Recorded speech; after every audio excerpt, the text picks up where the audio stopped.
everyone. Thank you for coming on Father's Day, joining us. We didn't realize it was Father's Day, but anyone who's coming in from bio, I think this is something that they're used to because it seems to happen this week. Thank you for coming to our Global Innovation in Women's Health. So for those of you who don't know, raise your hand if this is the first time you're here at Aquillius. In person. Great. Thank you. Thank you for coming. So just a short history of what it is and who we are. Leah's actually away at a Chinese event on a panel discussion, but she and I met about 20 years ago in graduate school. We both have a PhD in pharmaceutical science and had a 10+ year stint in academia. We were both trying to develop our therapies, and Heather was in tech transfer in Denver at the Andrews Medical Campus and helped us on one of them. And she could probably tell you how difficult it is to actually develop your technology at the university. And we struggled and got some really bad advice where we could have probably ended in jail. And we went, so when that happened, Leah and I looked at each other and we went, we gotta leave. We can't be here anymore. So in 2015, we were still at the university. We actually, with a third co-founder, founded Microtech, which is also here in San Diego. And we are a manufacturing assembly electronic company, and our specialty is in microelectronics. And so we specialize in the very miniaturized devices, the implantables, the wearables, the sensors. And it opened Leah and myself to this realm of medical devices. We never knew about it. And we went, holy cow. So potentially, depending on the technology, in 2 to 5 years, you can actually get something out in the market. While with the therapy, it could be 100 years. And you're still crossing your finger, can it do what you want? Because it's going to have safety issues. It's going to will it do what you want? But with a device, you design it to do exactly what you want. So the failure rate is a whole lot less. And so we went, this is amazing. How is it that we never knew about this? And so we were there. We then moved here, left the university in 2019, moved here to San Diego to help the company, and then COVID hit. But luckily we grew from that because we were considered essential medical, and we were helping a lot of startups with their early prototyping. And then for some of the companies that we helped get out to market, they thought they could now, hey, I'm FDA approved, I'm going to find myself a CM and start mass producing. So then a few months later, they came knocking down our doors and said, can you please become our manufacturer because we can't find anyone.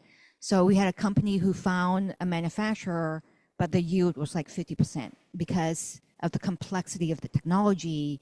And now a lot of these medical devices are becoming smaller and smaller, but they're not just electronics.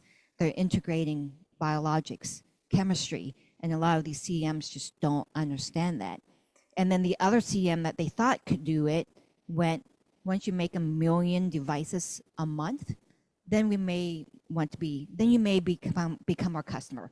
Before then, go find somebody else. So we expanded our capability.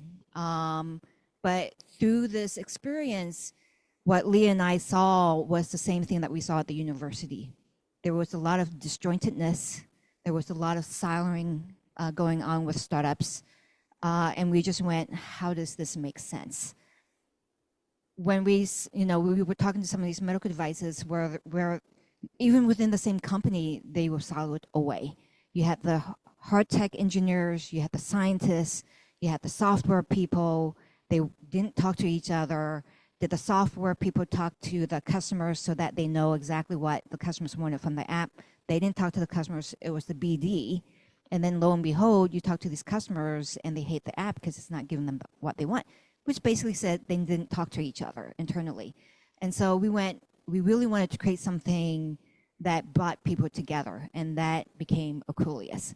And so we're very interested in creating this collaborative ecosystem and opening it and to encourage people to come together.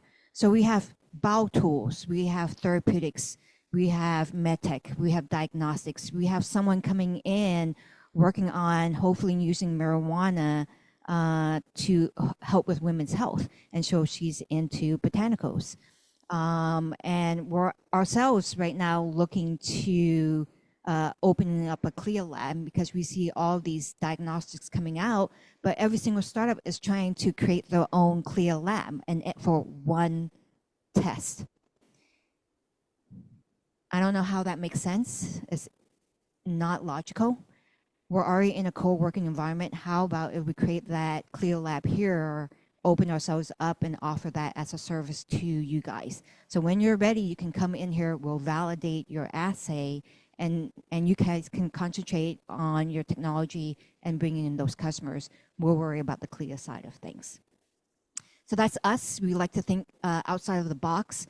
We want to help you guys get there and hopefully connect you with the resources and the experts and hopefully the investors that you need. We ourselves are in the midst of fundraising for our own fund. And so hopefully that also helped energize and really get things going. One of the things that we became very passionate about is women's health. It wasn't one of our goals when we first started Aquillius.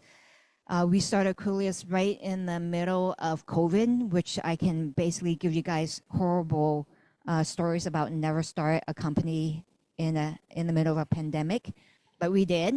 And it took us 3 years to finally finish the build out of this facility. So what you see here is just the office space. Later on, if you're interested, Ron, Eric can give you guys a tour. So behind that, those double doors, we have our wet labs, we have our cell culture room, we just added a vivarium, and we have clean rooms. So you guys can come here from the eye to your face, do your, prototyping, testing experiments, do your animal studies, and even start manufacturing from here if you want to. And then we also have other resources that's not physical. We have a design house of engineers, over 60 engineers. So if you're developing any kind of device, they're there to help you. We have our microtech facility that's 3 minutes away that can help you with your devices if that's what you're interested in. We also just started our Symbiosis. It's in beta mode, and the idea there is to connect startups with verified experts so that you can develop the team that you need. And so we're hoping to grow that and hopefully turn it into a global platform and have people from Korea, Japan, Singapore, and that you guys can tap into to hopefully guide you as you're building your company. So that's us really creating those resources to help drive your success. Because what we're passionate about at Aquillius is we want you guys to be successful. If your idea gets stuck inside the 4 walls of your brain, or if it gets stuck inside the 4 walls of this building, it doesn't do anyone good. We need to get your technology out to the market, into the hands of the patient, into the hands of the end users. It doesn't mean, unless you're into rare diseases, it doesn't mean your technology gets into just 100 people.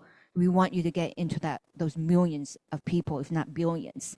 But if you guys aren't thinking about manufacturing early on and waiting too late in the game, you guys aren't talking to the right group of people, because they are your secret sauce. If they can tell you right now your technology can't be developed into mass manufacturing, guess what?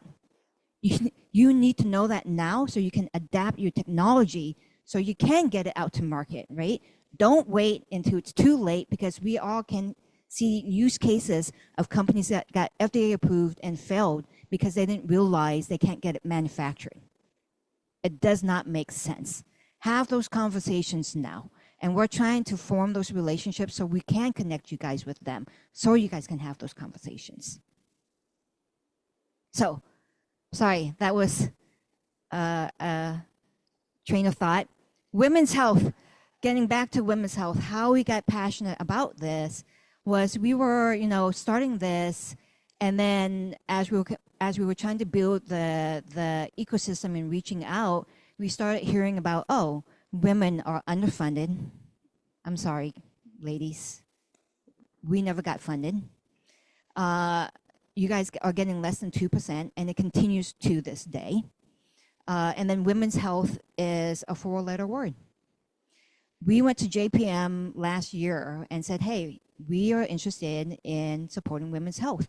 The investor said, oh, we're not interested. We can't make money there. And I'm like going, how can you not make money? We're 50% of the population. If we're unhealthy, kids are unhealthy, the dads are unhealthy or unhappy for sure, right? How is it not improving our health isn't improving society's health? Did not make sense to me, right? And so this is why we are here providing a stage to give you guys a voice, to be able to shine and keep on pushing and doing that fight and making these connections. We went to New York last week and met Susanna.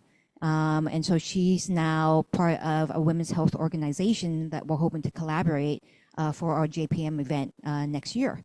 And so we're hoping to also get connected to CIF so that they can actually provide a prize packet along with that. And so we're out there fighting for this, the good fight, right? And hopefully next week we might have some great news and actually have our anchor into our fund. But if there's anyone out there who's interested in this and are connected to investors who might be interested in, just let us know, me or Leah, so that we can create this fund and start deploying it. That's what we want to do, is start deploying it. Another caveat, and I'm just gonna be on this soapbox that I'm on. And I don't understand why. I love the fact that there's more women investors, but the funds that's out there is very limited. And the amount that's being deployed is very small, 10,000, 50,000. It is not going to push therapies forward. It is not going to push devices forward. We need those bigger checks. And so for our fund, it's going to range from 100,000 to 3 million. And I'm hoping that gives the dent that you guys need to get to that next stage of supporting your development of your technology. We need to create that chaos out there. If anyone's connected to Melinda Gates, supposedly, you know, she's forms now an additional 600 million. But that first fund, that first amount of money that they did last year, guess who they supported? Nonprofits. And I'm like going, are you guys not trying to get stuff out to market? Research is great, but there's a lot of these startups who have great technologies. Why aren't you funding them so that they can get their technology out there, right? So hopefully someone out there is connected to her to like tell her, dude, wake up, smell the coffee. There's a lot of great people out there who's developing amazing technologies. Get them funded so they can actually get the technology out there and actually have that impact that we're all hoping it does. Okay, I'm done.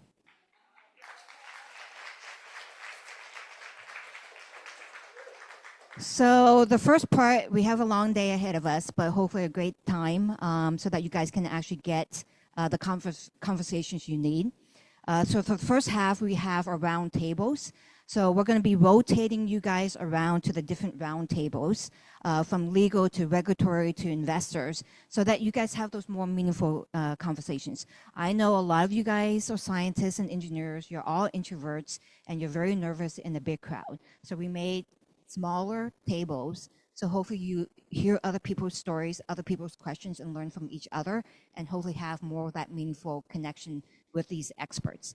So on here is, sorry, rotating it back. We have 6 round tables. Tom is running late, so he'll come back. So he works for a family office out in Mumbai, and they are passionate about women's health. We have Kimberly Chu. She's there at her table. Tom's going to come later. Ron, where are you? Ron's over there. He's going to talk about beyond the bench building and biotech. Kimberly is going to talk about clearing regulatory hurdles, navigating regulatory risk and compliance. We have Jennifer. Where are you, Jennifer? Where's your table, Jennifer? I think you're over there. So there's 4 tables here, 2 tables over there. So she has created her own bioanalytical software called Explainer. So she's going to talk about smarter data from the start. We have Sammy. Sammy, I believe you are also over there. He's going to talk about engineering equity, startup founders closing gaps in women's health care through devices, diagnostics, and therapeutics. And then Natalie, she's there at her table, and she is assessing your regulatory affairs needs. And so we have about 2 hours. So every 20 minutes, we have a clock. We're going to time it. When it goes off, you're going to get up and move to another table. Sounds good? Okay, let's start.